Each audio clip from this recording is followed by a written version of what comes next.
The recording going. So, good morning, Stephan. Good morning, Flora. Great to have you on another Time with Flora. It's becoming a regular thing, and it delights me so much. So, listen, Dr. Stephan Gerschewski. I hope I got that right. You know, right. Excellent. Very good. Thank you. You are a UK academic. I'm going to let you explain a little bit more by way of introduction about yourself. But also, I just want to really make the point that we are today going to be talking about the side hustle from the perspective of a 2018 report that you were very much at the heart of producing when you were with the Headway Business School. And there have been some subsequent articles and news pieces as well that have been written around the subject. It's not a new subject, but it has certainly garnered quite a bit of interest in the last few years. And so it would be great for us to talk about that. So, Stephan, let us first of all have you introduce yourself briefly. Thank you. Okay, thank you, Flora. So, well, first of all, thank you for the kind invitation. As you said, now it's becoming quite regular. It's the third time now to talk to you, and it's always a big pleasure for me. So thank you for that. So just to introduce myself a little bit. So my name is Stephan Gerschewski. You did it very well. Your pronunciation, very good. Thank you. And I'm currently based in the UK. I'm a senior lecturer in international marketing at University of Kent Business School. Prior to that, I was working for Headway Business School, and that's also what we will talk about mainly, some of the research that I was doing related to side hustles. And I recently moved to University of Kent. That was before COVID-19. So before the world changed in November 2019, I changed my employer. And yeah, it's a very big topic, side hustles, but also more broadly, the future of work. Everyone is talking now about how does COVID-19, how does it impact on future work, relationships, working from home, home office, etc. So I'm very excited to be here today and to talk about some of the things with you, Flora. Thank you. Yeah, thank you so much. So let's dig into that. So there was a 2018 report produced by the Headway Business School. You were working there at the time. You were very much at the core head of that research report that was produced. And in a nutshell, it was talking about the side hustle economy and the fact that 1 out of 4 UK people were in the side hustle business, which was really interesting for me. And the numbers that were also mentioned, I mean, you did have quite a wide research base in terms of participants. I think it was 72 billion pounds attributed to the economy as a result of side hustle. So that's really interesting. So I'm going to have you talk about that most certainly. But just before that, I wonder, just in terms of having everybody on the same page, really, what do we mean when we talk about side hustle? What is it? We hear side hustle, we hear side job. Just give some context by way of definition, please. Yes, thank you. So I think that's a good starting point. So side hustle, as we defined it in the report, is basically a secondary job that you do in addition to your main full-time job. So some call it also working from 5 to 9, either 5 a.m. to 9 a.m. in the morning, or 5 p.m. to 9 p.m. 9 to 5. It's yeah. Rather than 9 to 5, it's a 5 to 9 job. Side hustle. Fair enough. Also on the weekend. Yes, that's a kind of good metaphor to think about side hustle. 5 to 9. So it's not your main source of income, but it is often something that you do for various reasons, and we will dig into some of those. It can be because you have a certain passion, you like, you have a certain hobby, a skill, or also sometimes people, they do it for financial reasons. So they need additional source of income, and they work an additional job in addition to their main job. So that's how we define. And there's, as you said, there's different terms for the phenomenon of side hustle. Some call it the gig economy. I heard another one. I'm also a slashy. You know, a slashy. So someone who is a side hustler is a slashy. Right. Okay. I've heard that one for the Yeah, first time. there's all the time some new concepts. Yeah. But what I like, a good term which sounds a bit more academic, is portfolio career. I like that. It's a bit more, sounds a bit better than side hustle maybe. It sounds But they cool. all in a It sense sounds mean the same. professional. Yeah. Yes. Yeah. Yeah. I think cool more than professional. Okay, More, that's better interesting. than slashy, I guess. Yeah. Yeah, okay. So okay, and you know, I'm going to come to the whole kind of nomenclature thing about this as Yes. well, because there is some kind of emergence with regards to this whole idea of side hustle, because there have been terms in past, you know, called it side working and a Yeah. side job and so on and so forth. But we'll come to that. Let's just kind of talk from you. Let's hear from you. Yeah. Just the highlights from that report. What was the trigger? What was the need to actually produce such a report, and what were the highlights that it talked about? Yeah. So as you said in the introduction, it was quite a recent report. At that time, I was still working for University of Reading Henley Business School. So we did some research in the UK, quite a large sample size, I think about, let me check, 1,000 employers in the UK. And some of the main findings, it's a very widespread phenomenon across the UK. So not only in London, but across all parts of the UK, north, south, west, and so on. 1 in 4 employees, so that's 25%, have a side hustle. That's a very large number. That's larger than we expected. As you also mentioned, they're also important for the economy, for the UK economy. So they contribute 72 billion pounds to the GDP, the UK GDP. It's a very abstract number, but to give you a kind of indicate how much it is, it's about 3.6% of the GDP. It's not a very large percentage, obviously, but it is increasing. And if you want to compare that to a country, it's the GDP of Sri Lanka, if I got that right. Wow. Yeah. So just in an approximate number. So it is a big number. It's something that is also what we found. Another finding is it is emerging, and it has come over the last 10 years or so. It has become more important, and that has several reasons. One is the advance of technology. What we do today, for example, with Zoom, the emergence of the internet, e-commerce, eBay, online selling, influencers, all that kind of things that happened over the years, and also with the new millennials, new generation of young people. So we see a lot of younger people, they are still studying, you know, for example, but they have their own side hustle already when they are 20 years old. When I was at that age, I didn't have a side hustle, but it is becoming increasingly easier for people to start up a side hustle. And you have the means to do that. So that is another important finding. A lot of younger people, the millennial generation, are doing a side hustle. So I think these are some of the main findings. And I think what is important, I think, going forward is the notion of why do you want to start a side hustle? I think that's very important.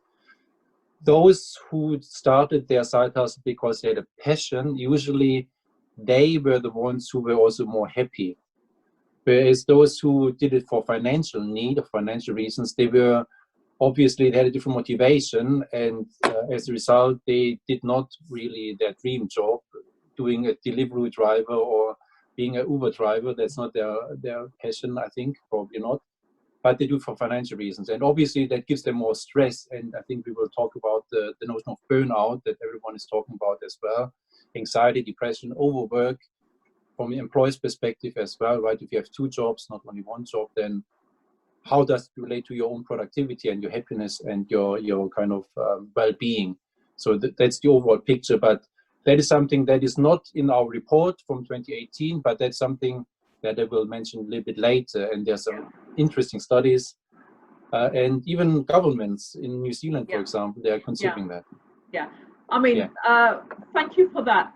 It's interesting. I was listening to you, you know, talk about along the lines of how this has grown in the last sort of 15 years and sort of where the interest is coming from. And the truth is actually the side hustle, the side job has been going on for many years.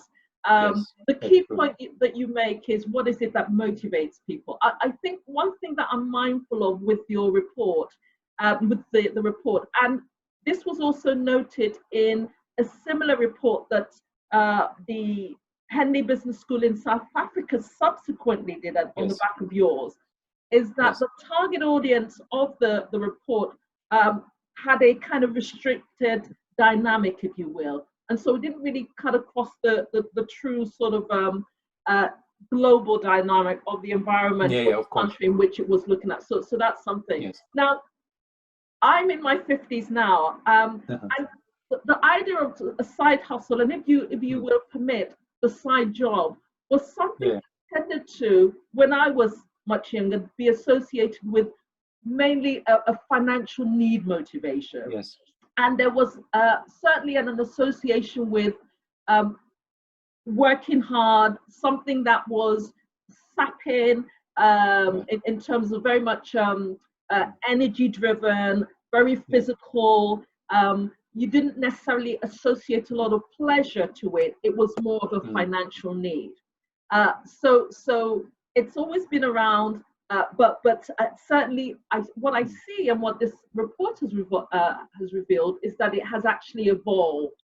And how it has evolved is for the very reasons you've talked about, what technology has done. Yes. And I hear you using the phrases like gig economy, the gig economy, and what was that, slashy, exactly, and all the kind of newer terminology. I think what's happened is, and permit me, and this is my own view, is that what technology and the internet has allowed the side hustle and side work to become is something that is actually more appealing and more cool, in the sense that you don't have to be physical about it. You could do that. You've got things like sort of passive income, everything is online. You could be in your full-time job and you're investing online.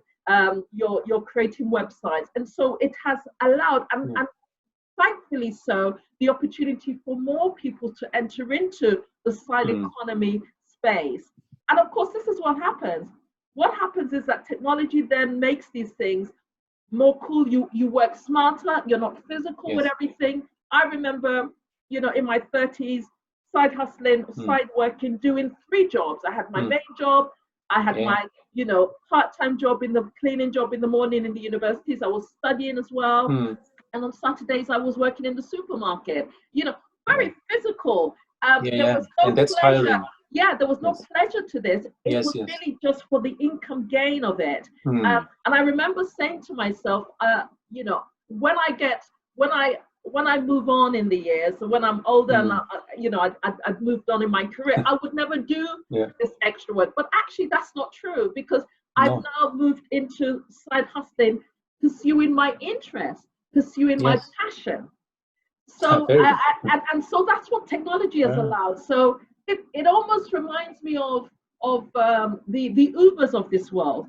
Ultimately, that's about driving a taxi. People have been side hustling and doing all those kind of works for years. It's driving stuff.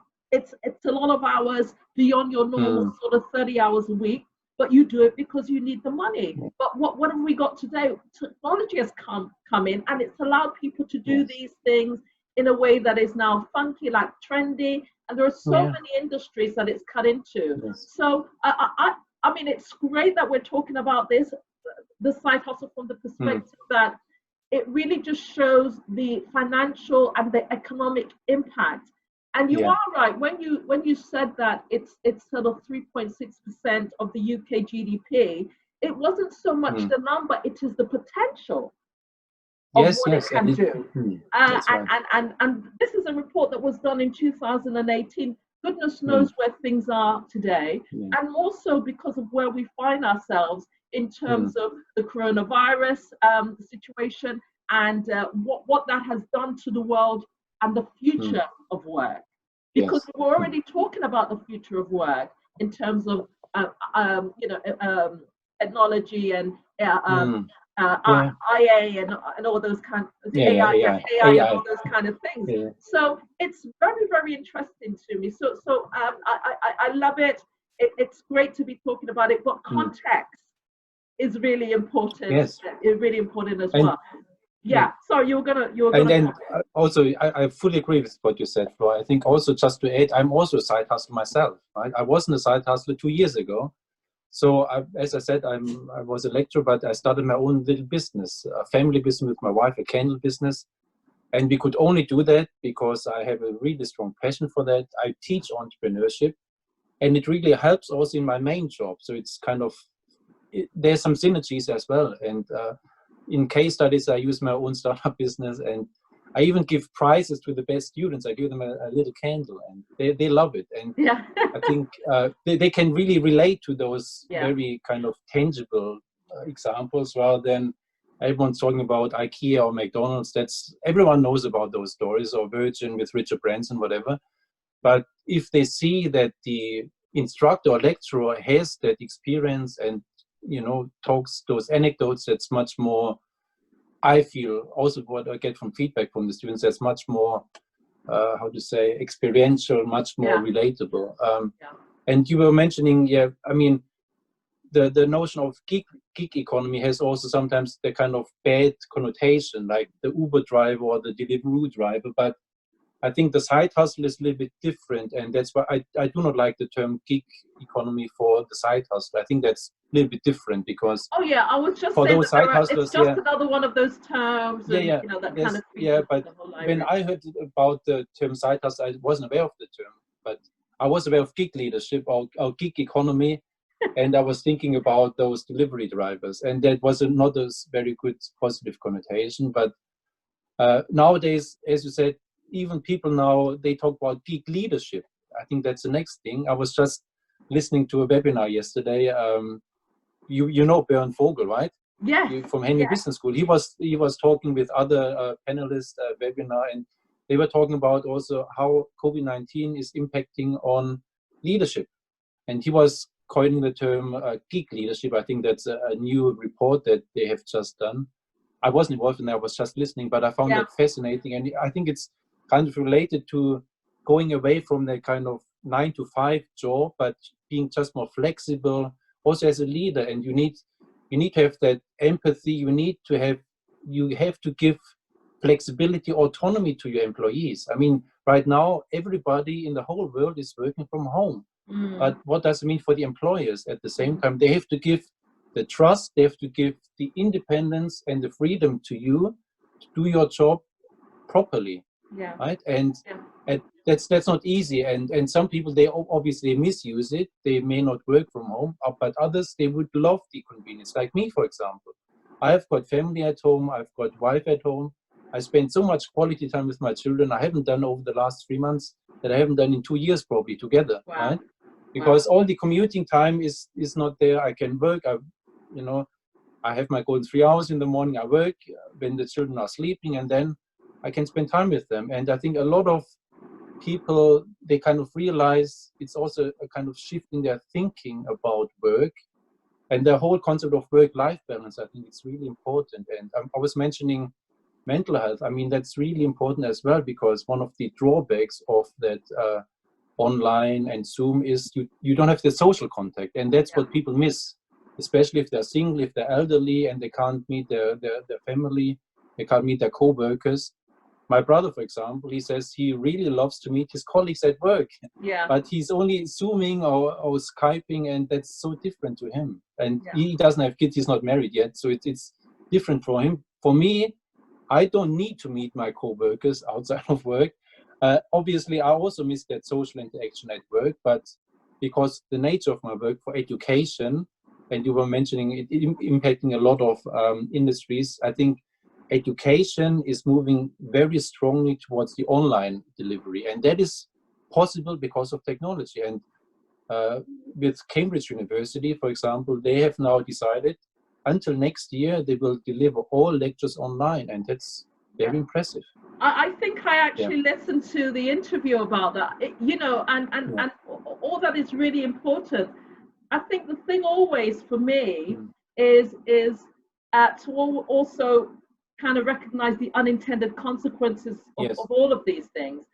You talked about mental health, and you mentioned leadership. You mentioned HR. So let's talk about this. There's a lot of big topics. Yeah, I mean, our topic is you know, the side hustle. So let's talk about some of those unintended consequences.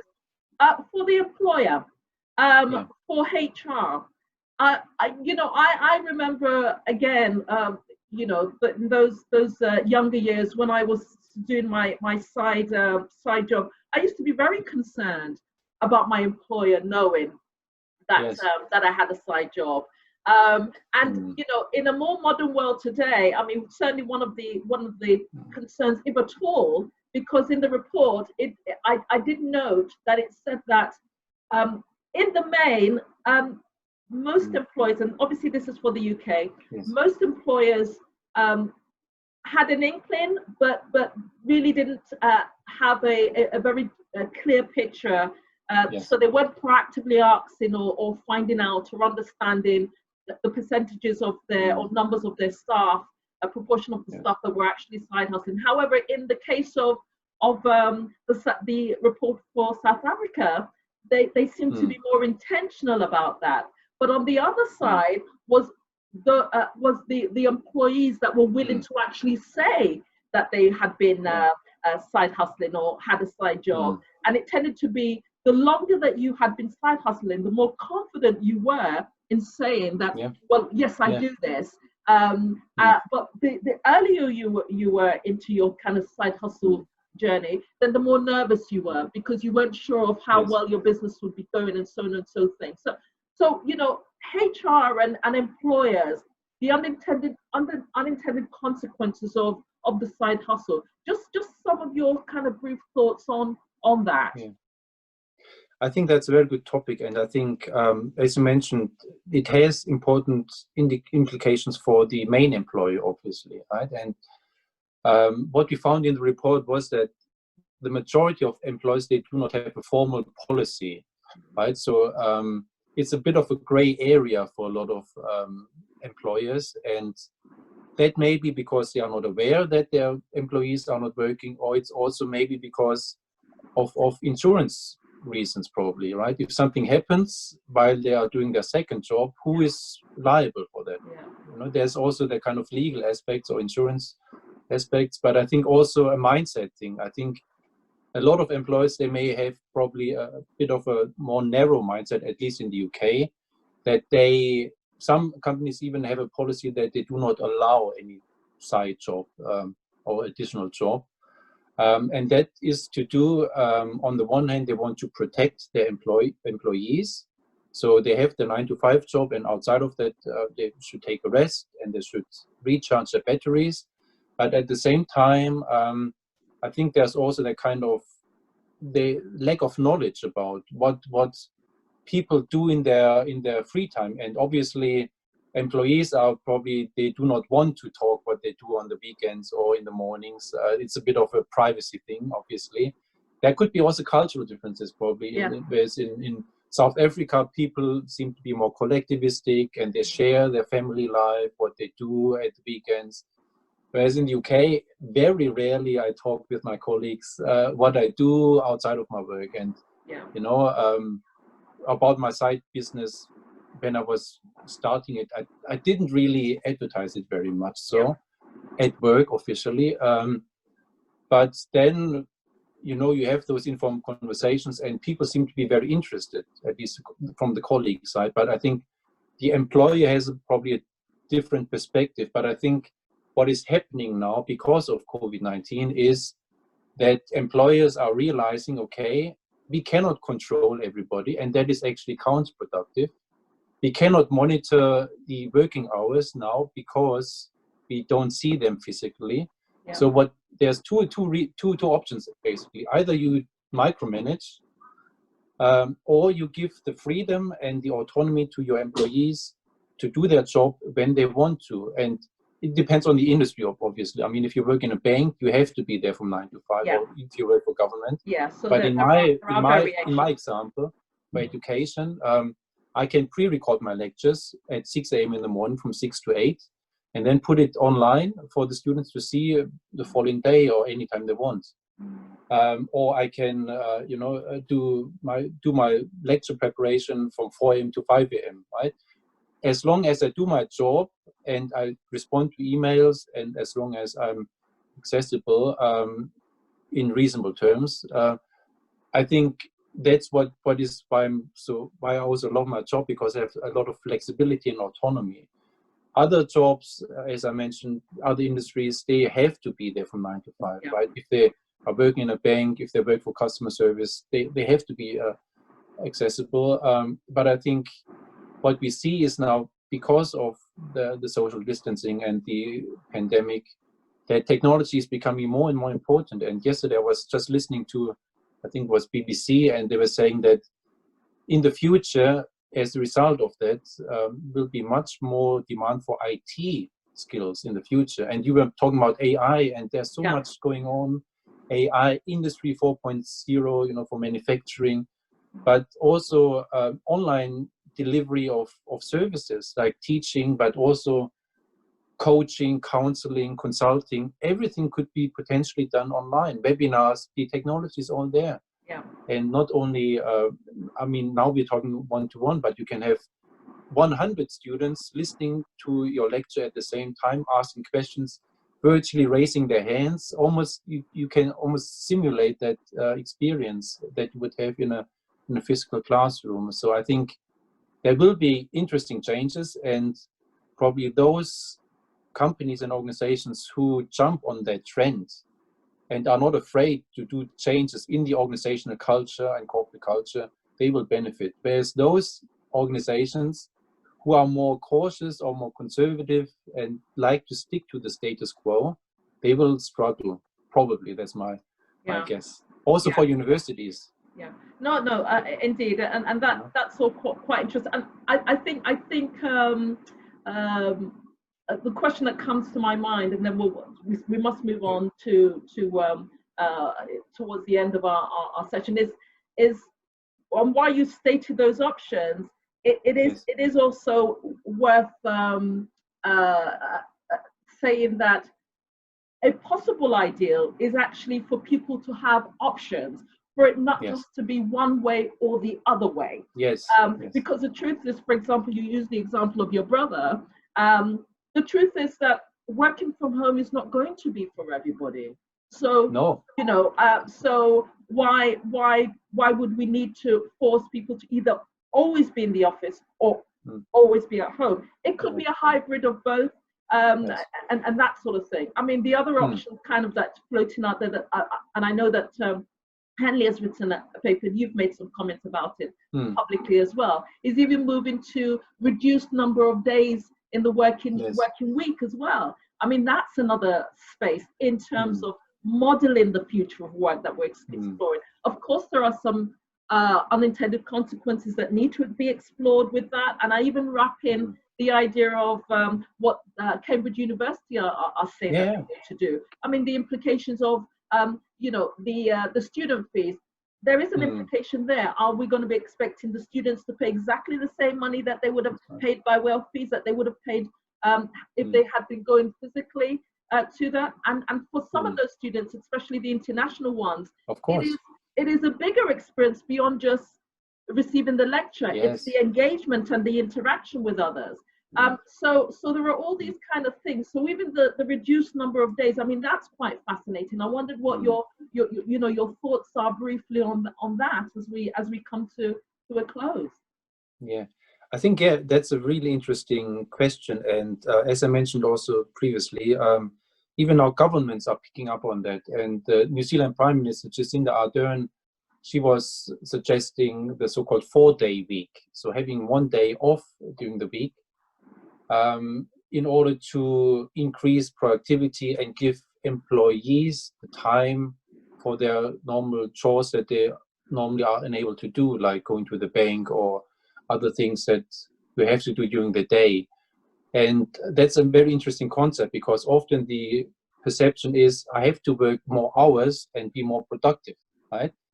And that's a kind of very traditional manual labor, right? You work hard, you work longer hours, you work on the weekends, and then you will be more productive. But actually, there's more recent studies that say the opposite is the case. And that's fascinating that I was just reading an article in The Guardian about a new book that is called Shorter.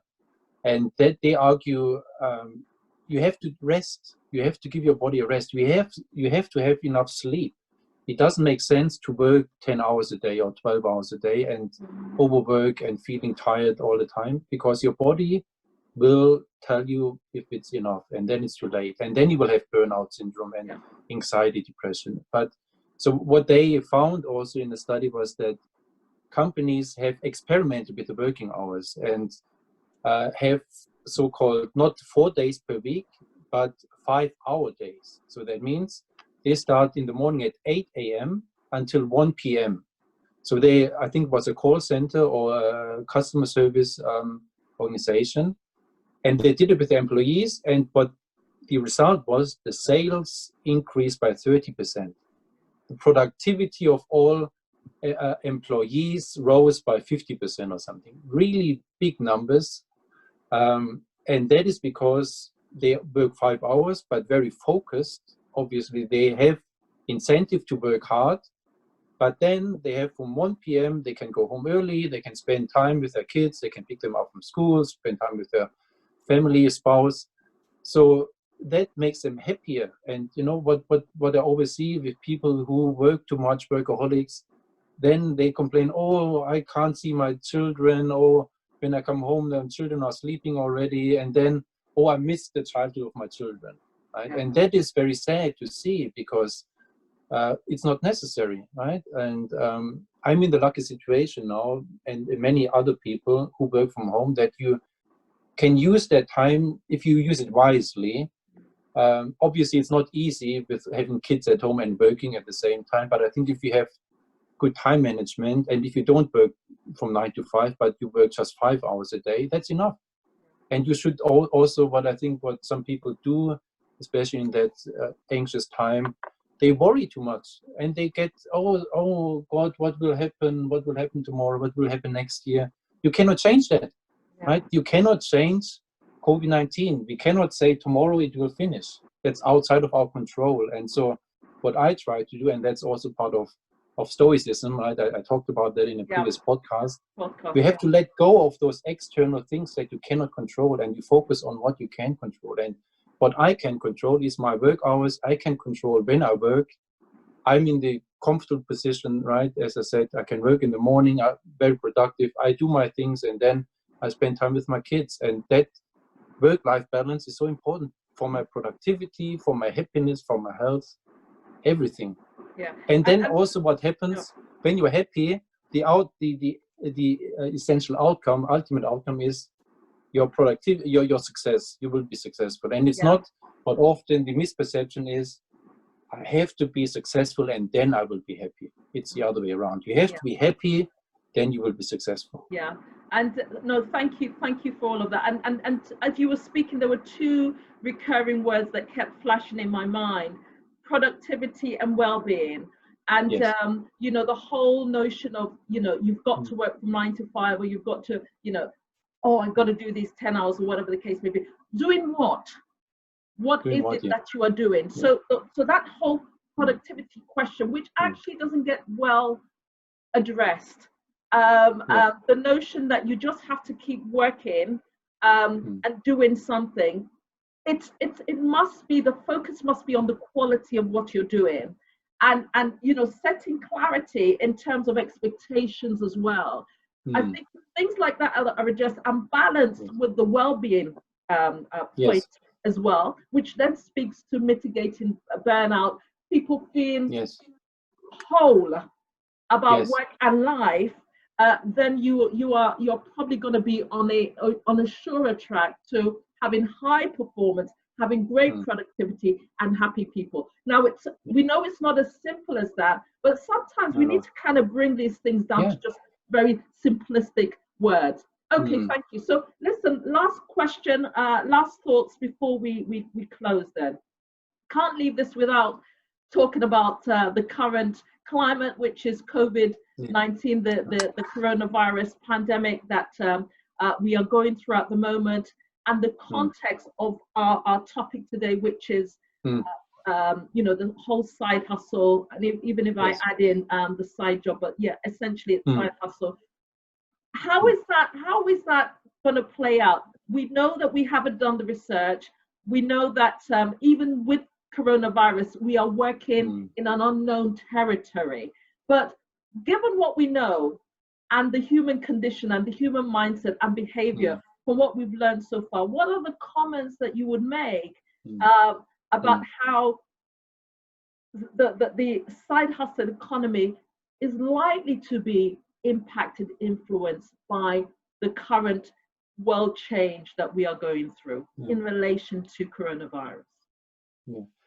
I think that's a very good question also to close our discussion, because it's a very open-ended question and it's very hard to predict and forecast. I mean, nobody could really predict COVID-19, and now everyone is trying to find out what will going to happen in the future. Everyone is making those predictions. What I think will happen in terms of the side hustle economy, I think it will increase in the future. The technology is emerging, it's getting better and better, faster and faster.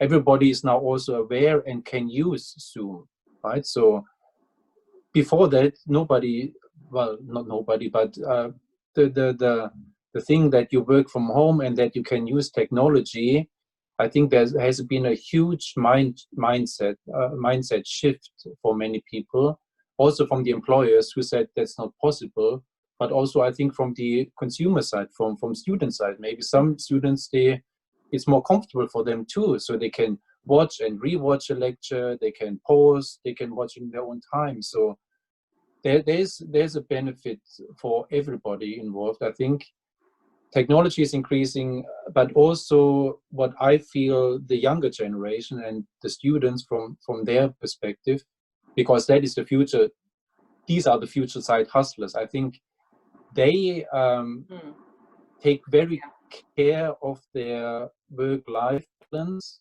Obviously, there's also cultural differences, but in the UK, for example, I feel a lot of people, they want to be their own boss. They want to have control. They want to do what they like and what they can control, what they have a passion for. And if they don't like an employer, they leave the job, right? And I think that's also much more emerging than it was in the past, that people leave their employer and they don't stay for 10 years at the same employer, but after 2-3 years, they go somewhere else if they don't like the job. So I think that is also attributed to the fact that people are more flexible, they are ready for change, and that also links in with the side hustle thing. So they may think, okay, well, I do my bank job from 9 to 5, but I really love producing handmade jewelry on the weekends, right? And I think given that we have also now more time available, and I think even when the pandemic is over, people will work more from home. And I think employers will be also much more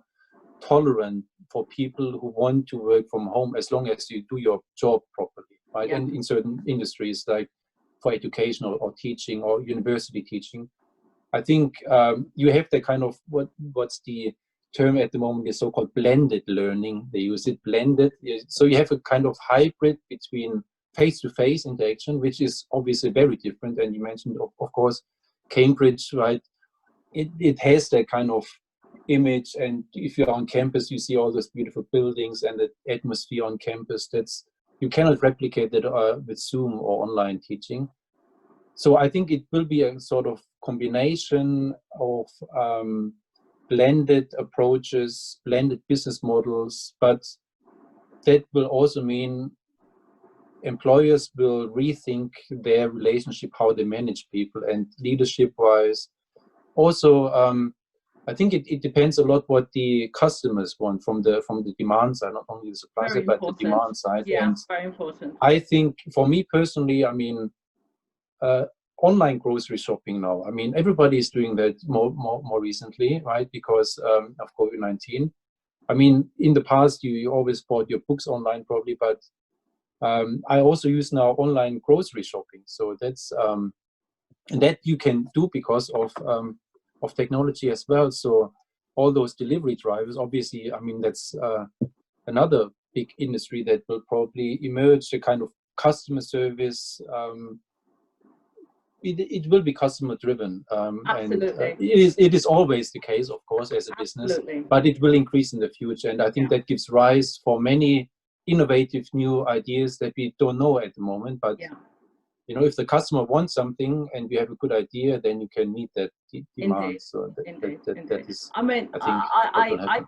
I completely agree, Stephan. And if I might add, because so I'm here in Nigeria, and I think it also is reflective of a lot of economies in Africa where we have a big informal sector, and it is really the norm for people, even in employment, to always look to do something on the side.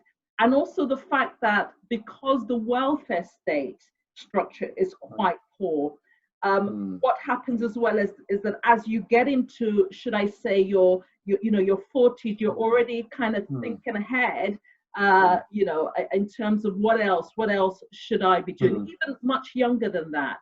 And I certainly have moved on in terms of working for myself now, and it is a very typical kind of thing to do, that start to think of what is that sort of side thing that I can start doing now while I'm in my corporate career, that I will move into full-time when I sort of retire, or I move into the next sort of phase of life. So I think more so now, quite rightly, as you have said, because of the pandemic, and it is another event in the world, isn't it, where there's going to be a big sea change. And I do think there's going to emerge, as you have said, more interesting, unique things that customers, because as you said, it's going to be customer driven, that customers will need, and that in itself will give rise to even more side hustles, even more side jobs. Absolutely, because I think there is also this realization, more so, not that we didn't have it before, that you also have to, and you talked about it, financial control. Increasingly more, I think people will increasingly want more financial control. The way that everything has happened in terms of loss of jobs, reduction on hours, means that you cannot fully rely on your employer to do it all for you. And so therefore you must also think of what else you can do for yourself. So I think that there's going to be an increase of thinking in that way. It doesn't mean that it was never there. That thinking, I believe, will increase as a consequence as well. Stephan, it has been an absolute pleasure having you today. What you have shared, your thought leadership from the research, and even from your own sort of personal thinking as well, has been greatly appreciated. Thank you for being on Time-With-Flora, and looking forward to our next conversation on the next topic. We'll have to talk about that and decide what that's going to be. Thank you very much.